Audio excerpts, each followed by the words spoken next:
Going to read the story of Daniel in the lioness den from the book of Daniel, chapter 6, and going to see how Daniel prayed to God for help when he was thrown into the lion's den. Daniel was a man of God who served the God of Abraham, Isaac, and Jacob. And so in Daniel chapter 6, verses 1 to 3, it says, "A command went out from the king's mouth, and all the people were commanded that everyone who prays to any god or anyone who bows down to any god, except to the gods of gold, silver, bronze, iron, wood, and stone, whose images Daniel saw standing in the hollow way, they should be cast immediately into the den of lions." And he basically said that for 30 days. Don't pray to anybody else but me.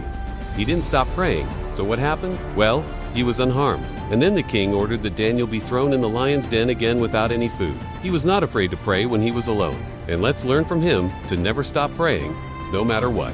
And also, let's thank God that our God is a good Father who does hear our prayers. But Daniel continued to pray and was not harmed. He was rejected, but he didn't stop praying. Let's look at Luke chapter 23, verse 34. It says, "And Jesus was saying, Father, forgive them, for they know not what they do." Even in the midst of suffering, even in the garden, just before his crucifixion, Jesus was praying for his enemies. So let's remember this as we walk with Jesus and as we follow Jesus. No matter what happens, no matter what we go through, we should never stop praying. In verse 12 it says, "Then the king was very angry and commanded that he be brought before him. And the matter was placed before the king. Then the king demanded of Daniel, 'Is it true, Daniel, that of every tribe, nation, and language of men, you are making requests 3 times a day to your God?' So Daniel answered and said, 'Is it not lawful, O king, that everyone may make requests to his God?' And what he said is right before the king. Then the king commanded that they bring Daniel and throw him to the lion's den. And the king commanded that the mouth of the den be sealed with a stone until the next day.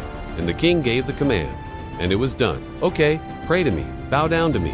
Bow down to the golden image that has been set up." He was in there all night. And then it says in verse 55, "The king was greatly displeased, and he commanded that they open the door of the den. And while the king's order was yet speaking, there was a sound, and behold, the door of the den was and the king hurried and looked, and Daniel was in the middle of the lions, and they had not heard him. Then the king was exceedingly glad and commanded that Daniel be taken out of the den. The king basically left him in there to die. But let's see what Daniel did. We can see that Daniel never stopped praying, even in the face of death, even though he might be killed. Even though he would be thrown into the lion's den, Daniel continued to seek God. And we can do the same today. When we face our problems, when we face our difficulties, instead of stopping prayer, we should continue to pray. Instead of turning away from God, we should run to God. In verse 54 it says, "And at midnight the men were amusing in their beds, when suddenly the king arose, and he commanded his attendants, 'I will take a risk and visit the lion's den.' And he said to the captain of the guard, 'Bring your sword and kill me if you find the door of the den undug in the morning, for I have commanded that the man be killed. Otherwise, you will be killed. You will be thrown into the lion's den.' So that was the situation. Now many people came and said to Daniel, 'It is commanded, O Daniel, that the king has commanded that you should not pray to your God for 30 days. Then Daniel went to his house and made a decree that this matter should be known to his God only. He lived in the city of Babylon, which is now part of Iraq.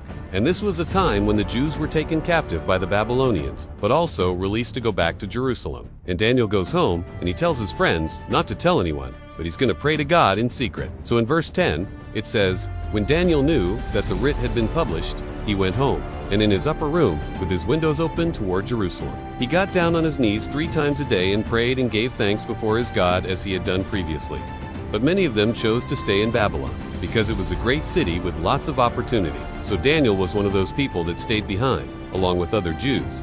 And Daniel continued to serve God, even though there were all these other gods around him." Okay, so basically what happened was this. There was an edict, okay, issued by King Darius the Mede. Daniel was told, "Hey, don't pray to God for 30 days, right? Don't pray to your God." So Daniel continued to pray. So Daniel was thrown into the lion's den. So the king comes to the lion's den, and he hears someone praying. So Daniel was rescued by God. So why am I sharing this story today? So let's remember this. Let's apply this to our lives. Daniel was not afraid to pray in public. Also, we can know that Jesus went through suffering. And God bless you as you continue to seek him. And until next time, shalom.